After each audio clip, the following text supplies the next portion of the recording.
হেই নমস্কাৰ প্ৰিয় বন্ধু বান্ধৱীসকল, আটাই কুশলে আছে নিশ্চয়। আজি মই এনেকুৱা এটা স্পৰ্শকাতৰ বিষয় আপোনালোকৰ আগত উত্থাপন কৰিবলৈ লৈছো।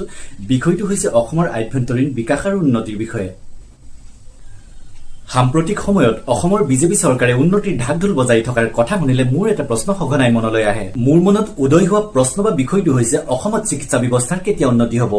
একোটা সাধাৰণ ইউৰোলজি অপাৰেশ্যনকে 3 বাৰলৈ কৰিব লগা হয় আৰু শেষত ৰং ট্ৰিটমেণ্ট কৰি অসমৰ বাহিৰলৈ চিকিৎসাৰ বাবে পঠাই দিয়ে। মোৰ আত্মীয়ৰ লগতে এনেদৰে হৈছে। কেইবা বছৰ আগৰে পৰা মই তেলেংগানাৰ হায়দৰাবাদ চহৰত আছো। মোৰ আত্মীয় বা মই নিজেও ব্যক্তিগতভাৱে ইয়াৰ চিকিৎসা গ্ৰহণ কৰিছো। ইয়াৰ হস্পিটেলসমূহ ৱেল মেইনটেইন আৰু ডক্টৰসকলো ৱেল কোৱালিফাইড। অসমৰ বহুকেইজন ডক্টৰ মই AIG হস্পিটেলত লগ পাইছো।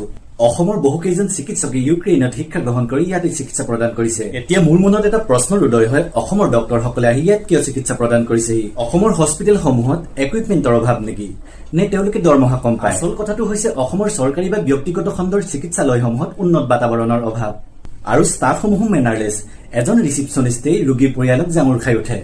যেতিয়া অসমৰ কোনো এজন ব্যক্তিয়ে ইউক্ৰেইন বা অন্য কোনো দেশত চিকিৎসাৰ শিক্ষা গ্ৰহণ কৰিবলৈ যায়, তেওঁলোক আধুনিক শিক্ষাৰে পৰিপুষ্ট হৈ আহে আৰু তেনেস্থলত অসমৰ এটা সংকীৰ্ণ বাতাবৰণত তেওঁলোকে কাম কৰিবলৈ বেয়া পায়।